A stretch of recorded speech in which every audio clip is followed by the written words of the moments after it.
제주 용암해수의 경쟁력에 충분하다는 평가를 받고 있습니다. 국회 산자위도 제주 현장을 찾아 제주의 미래산업 가능성에 관심을 나타냈습니다. 하수 처리 업무를 민간에서 관리를 대행하며 효과가 나타나고 있습니다. 그런데 내년 시설관리공단 설립으로 업무가 넘어가면 하수 처리 전문성이 후퇴하진 않을까 우려가 나오고 있습니다. 최근 이상고온 등 기후변화가 빨라지면서 제주 지역 소나무 재선 충병 확산 속도도 빨라진 것으로 나타났습니다. 여러분 안녕하십니까? 제주의 용암해수 경쟁력이 충분한 것으로 알려지고 있습니다. 다양한 분야로 이미 산업화되고 성과도 나타나고 있기 때문인데요. 국회 산자위가 오늘 제주 현장을 찾아 이 같은 성과를 직접 확인했습니다. 제주 미래산업 가능성도 큰 관심을 나타냈습니다. 강석창 기자입니다. 제주 용암해수단지에 들어선 스마트팜입니다. 제주가 자생지인 자이언트 병풀이 자라고 있습니다. 용암해수를 뿌려 재배됩니다.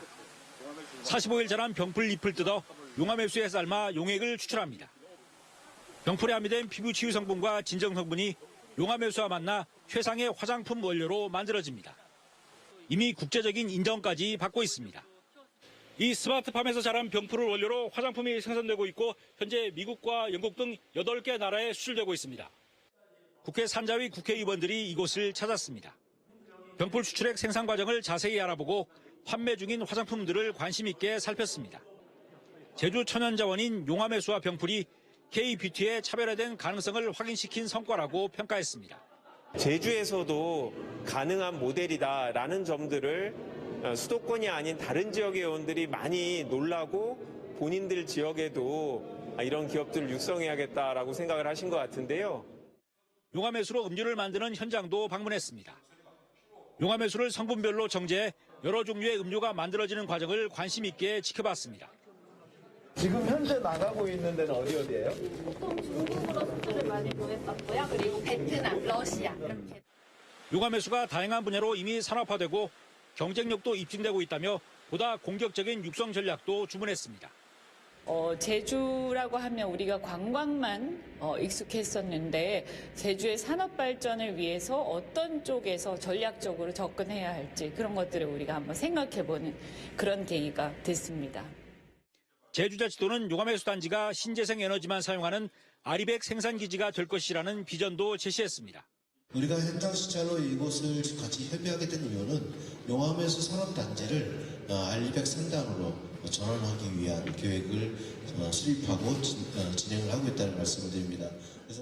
또 제주의 반도체와 신재생 에너지 성장 상황을 전하며 제주 미래산업에 대한 국회 차원의 지원과 관심을 요청했습니다.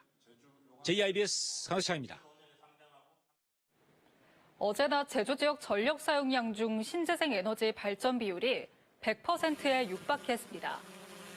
제주자치도와 전력거래소에 따르면 어제 낮 12시 제주 신재생 에너지 발전 비중이 97.3%까지 치솟았습니다. 또 오전 11시부터 오후 2시까지 3시간 동안 신재생 에너지 발전 비중이 90%를 웃돌며 147메가와트의 전력이 타 지역으로 역전송됐습니다. 제주도는 기상 여건이 뒷받침될 경우 다음 달 초까지 일시적인 아리백 달성이 가능할 것으로 보고 있습니다. 레드양 열과 피해가 해마다 반복되고 있지만 농작물 재해보험 적용 대상에 제외되는 등 정부 대책이 미흡하다는 지적이 나왔습니다. 더불어민주당 문대림 국회의원은 농림축산부를 대상으로 한 종합감사에서 레드양 열과 피해 농작물 재해보험 적용에 정부가 소극적이라고 비판했습니다. 또 보험 적용 기준을 세울 수 있도록 논의의 장이 필요하다고 강조했습니다. 레드양 열과율은 2010년 15.8%에서 지난해 기준 38.4%까지 급증한 상태입니다. 한라산 백록담에 올가을 첫 상고대가 관측됐습니다. 한라산 국립공원 관리소에 따르면 백록담에서 기온이 영하로 떨어질 때 대기 중에 있는 수증기가 물체부터 생성되는 현상인 상고대가 확인됐습니다. 한라산 상고대 첫 관측일은 지난해보다 9일가량 빨라졌습니다. 오늘 아침 한라산 최저기온은 윗세 오름이 영하 1.4도까지 떨어졌고 한라산 남벽은 영하 0.5도, 삼각봉은 영하 0.1도까지 떨어졌습니다. 해안 지역도 아침 최저 기온이 제주는 13.8도, 서귀포 12.6도, 고산 13.3도로 올 가을 들어 가장 낮은 기온을 보였습니다. 제주지방기상청은 내일까지 아침 기온이 평년과 비슷하거나 낮을 것으로 예보했습니다. 서귀포시 하수 처리를 민간업체의 관리 대행에 맡겼더니 방류 수질 기준 위반이 크게 줄어든 것으로 나타났습니다. 전문성이 확보되면서 긍정적인 효과를 보인 건데요. 그런데 내년 걱정이 벌써부터 나오고 있습니다. 하수 처리 업무가 다시 제주도 산하 시설관리공단으로 넘어갈 예정이기 때문입니다. 너무 성급한 것 아니냐는 우려는 물론 전문 인력 확보에도 난항이 예상되고 있습니다. 정용기 기자입니다. 서귀포시 보목 하수처리장입니다. 하루 3만 톤까지 처리 가능한 서귀포시 최대 공공 하수처리 시설입니다. 민간업체가 보목과 색달 등 두 곳의 하수처리장 관리를 지난해부터 대행하고 있는데 긍정적인 효과가 나타나고 있습니다. 지난 2023년 9건이었던 수질 기준 위반 횟수는 지난해 1건으로 줄었고 올해 8월까지 보목, 색달 처리장 두 곳 모두 위반 횟수가 1건도 없었기 때문입니다. 하수 처리의 효율성을 확보하기 위해 지난해부터 3년간 진행되는 관리 대행 시범 사업. 강점은 전문성입니다. 전문성을 확보하고 공공수역의 수질 개선, 하수도 시설물의 안정적인 운영과 수처리 기술 선진화를 통해서 공공하수도 운영관리 효율성을 높여 문제는 관리 대행 기간이 끝나면 하수처리 전문성이 뒷걸음질 칠 가능성이 있다는 점입니다. 제주자치도가 관리대행 시범 사업이 채 마무리되기도 전에 시설관리공단 설립을 추진하면서 우려도 나오고 있습니다. 현재 도내에 고도의 기술력을 갖춘 하수처리 전문 인력이 드문 데다 향후 시설관리공단 임금 체계로 안정적인 인력 확보가 가능할지 불투명한 상태입니다. 또 하수처리 관리대행 시범 사업의 효과 분석이 안 나온 상황이어서 내년 7월 시설관리공단 설립이 성급하게 추진되는 것 아니냐는 목소리도 나옵니다. 노동 조건에 따라 가지고 이제 그 실력 있는 이제 전문 인력들이라든가 이런 게 배치가 될 확률이 높은데 지금 현재 도에서 그런 어떠한 그 기준점이나 이런 게 마련되지 않은 채 하는 부분이 있어가지고 그 부분은 좀 우려가 되는 바는 있습니다. 이에 대해 제주자치도는 관리대행 업체의 계약 연장 등은 고려하지 않고 있다며 임금 체계를 설계해 전문 인력을 확보해 나가겠다고 밝혔습니다. JIBS 정용기입니다. 제주자치도와 제주자치도 교육청이 오는 30일 교육행정협의회를 열고 교육행정 현안을 논의합니다. 올해 교육행정협의회에선 청소년 대중교통 무료 이용을 위한 협력체계 구축과 제주농어촌 유학 공동추진, 제주형 협약고등학교 운영 협력체계 구축 등이 안건으로 채택됐습니다. 이 밖에 도교육청은 제주형 학교 복학시설 추진을 비롯해 내년 법정 전입금 예산 편성안과 학교 급식비 지원 등을 제시하고 자치도는 학교 안전경찰관 배치에 따른 인건비 공동 분담을 제안할 예정입니다. 학생들에게 음악적 성장의 기회를 부여하고자 마련된 청소년 오케스트라 페스티벌이 시작됐습니다. 제주자치도 교육청이 마련한 이번 페스티벌엔 도내 중학교 9개 팀과 고등학교 6개 팀이 참여해 팀별로 자유곡과 경연곡을 연주해 순위를 가르게 됩니다. 도교육청은 이번 페스티벌에서 치러진 합주 경험을 통해 학생들의 인성 함양과 학교 예술교육 활성화에 도움이 될 것으로 기대하고 있습니다. 지난 5월 발생한 중학교 교사 사망 사건과 관련해 교육활동 침해 사실이 확인됐습니다. 제주시 교육지원청 지역교권보호위원회는 최근 회의를 열고 숨진 교사에게 반복적으로 민원을 제기한 학생 보호자의 행위가 교육활동 침해에 해당한다고 판단됐습니다. 이에 따라 보호자에게 특별교육 8시간 처분을 내렸습니다. 하지만 유가족은 교육활동 지도를 한 교사가 민원으로 숨졌는데 8시간 교육 처분에 그치는 것은 교권 보호 취지에 맞지 않다고 반발했습니다. 제주도 교육청의 진상조사와 경찰 수사가 5개월째 지지부진한 가운데 최근엔 국정감사 경위서 제출을 둘러싼 논란까지 불거졌습니다. 소나무에겐 불치병으로 불리는 게 있죠. 바로 소나무 재선충병입니다. 최근 제주 지역에서 급속히 확산되고 있는데요. 이상고온 등 기후변화가 이유로 꼽히고 있습니다. 제주자치도는 피해목을 건축자재로 사용하는 것을 피하고 벌채 후엔 방제 처리를 당부했습니다. 권민지 기자입니다. 푸른 나무들 사이로 색이 바랜 나무들이 눈에 띕니다. 누렇게 변해 말라 죽은 재선충병에 감염된 소나무들입니다. 한 번 발생하면 그 일대 나무까지 급속도로 확산돼 속수무책인 상황. 갑자기 한 6개월 사이에 재성수 소나무들이 많이 보이더라고요. 작년에는 잘 못 봤는데 올해 들어가지고 많이 본 것 같아요. 소나무 재선충병은 최근 제주 동부 지역을 중심으로 급격히 확산하고 있습니다. 지난해 10월부터 지난 5월까지 도내 소나무 재선충병 피해목은 2만 7천 본으로 전년 같은 기간보다 12% 넘게 늘었습니다. 도해 지역에서도 문제가 심각해지면서 산림청에선 소나무 재선충병 대발생 시기로 규정할 정도입니다. 여름철 이상 고온 등의 여파로 소나무의 생육 환경이 저하되면서 수세가 약해졌기 때문으로 분석되고 있습니다. 그런 가운데 기후변화로 매개충 활동 기간이 길어져 소나무 재선충병이 급속히 확산되고 있는 겁니다. 재난급 기후변화가 한 이유일 수 있을 것 같습니다. 매개충의 우화 시기가 빨라져요. 그래서 매개충이 활동하는 기간이 길어져서 상대적으로 이제 확산할 수 있는 기간이 더 길어지는 부분이 있고요. 제주자치도는 다음 달 초부터 방제 작업을 시작할 예정인 가운데 피해목을 땔감이나 건축자재로 사용하는 것을 피하고 벌채한 경우에는 방제 처리할 것을 당부했습니다. JIBS 권민지입니다. 소나무 재선충병 피해 등급을 낮추기 위한 대대적인 방제가 진행됩니다.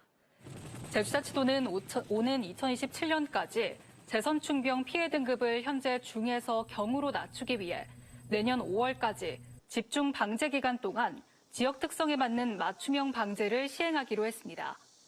또 올해 방제 대상 약 7만 5천 그루 가운데 재선충 피해목 2만 3천 그루를 제거하고 1,000헥타르에서 재선충 예방주사를 투입할 계획입니다. 제주자치도는 산림청과 협의해 확보한 예산 77억 원을 투입할 방침입니다. 꽃사슴이 유해 야생동물로 새롭게 지정됩니다.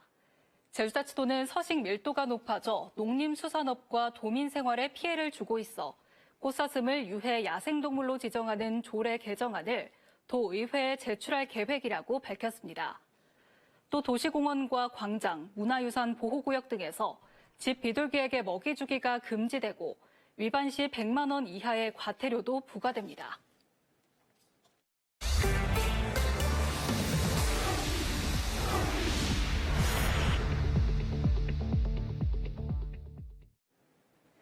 읍면 지역 초등학생들의 안전한 등하교를 위한 유기견 집중 포획이 추진됩니다. 서귀포시는 오늘부터 이달 말까지 동부 지역 남원읍과 표선면, 성산읍의 5개 초등학교 주변을 배회하는 유기견과 방견의 집중 포획을 실시합니다. 이는 들개의 주요 번식기인 가을철을 맞아 주민 피해 발생을 사전에 예방하고 어린이들의 등하교 시 안전사고를 막기 위한 조치입니다. 서귀포시는 유기동물 전문 포획팀 5명과 담당 공무원 2명을 집중 포획팀으로 구성해 운용할 방침입니다. 동부 지역 초등학교 주변에선 매달 20여 건에 가까운 유기견 출몰 신고가 접수되고 있습니다. 항공기의 사고 대응 능력을 점검하는 재난 대응 안전 항공 훈련이 제주국제공항에서 진행됐습니다. 항공 수요가 가장 높은 김포, 제주 노선의 지역 특성을 반영해 진행된 이번 훈련에는 13개 협업부서와 유관기관이 참여했습니다. 재난안전대책본부에서는 상황 접수부터 전파, 현장 지원, 수습 복구 절차까지 전 과정을 점검했고 훈련평가반과 도민체험단도 대응 과정을 직접 확인했습니다. 국제항공운송협회 통계에 따르면 김포, 제주 노선은 지난해 1,320만 명이 이용하면서 세계 1위를 기록했습니다. 학교 비정규직 노동자들이 임금 체계 개선을 요구하며 총파업을 예고했습니다. 제주학교 비정규직 연대회의는 오늘 제주도 교육청 앞에서 기자회견을 열고 전국 10만 조합원이 참여한 쟁의행위 찬반 투표에서 찬반율이 91.8%로 총파업을 결의했다고 밝혔습니다. 이들은 임금체계 개선과 방학 중 무임금 문제, 근속 복리후생 차별 해소 등을 요구하고 있습니다. 연대회의는 다음 달 1차 상경 총파업을 시작으로 합의가 이뤄지지 않을 경우 2차, 3차 파업을 이어갈 방침입니다. 자가용 화물차를 이용한 불법 유상 운송 단속이 강화됩니다. 제주자치도는 물동량이 많은 시기를 맞아 자가용으로 화물을 유상 운송하는 사례가 늘고 있다며 단속을 강화하기로 했습니다. 또 불법 운송을 신고하면 10만 원의 포상금도 지급할 방침입니다. 자가용 화물차로 연료비나 수고비를 받고 화물을 운송하면 2년 이하 징역이나 2천만 원 이하 벌금을 받게 됩니다. 올해 자가용 화물차 운송 행위는 5건이 적발됐습니다. 지하수 취수 허가량을 초과 사용하는 관정 관리가 강화됩니다. 제주자치도는 지난 9월 기준 취수 허가량을 초과 사용한 관정이 735곳으로 확인됐다고 밝혔습니다. 이에 따라 연 2, 3회 이상 허가량을 초과하는 사업장엔 취수량 관리 계획을 수립해 이행하도록 했습니다. 또 월 3,000톤 미만 소규모 사업장은 양수시험 결과와 변경 계획서만 제출하도록 간소화시켰습니다. 하지만 연 6회 이상 허가량을 초과 사용하면서도 관리 계획을 이행하지 않는 사업장은 고발 조치 등 강력하게 대응할 방침입니다.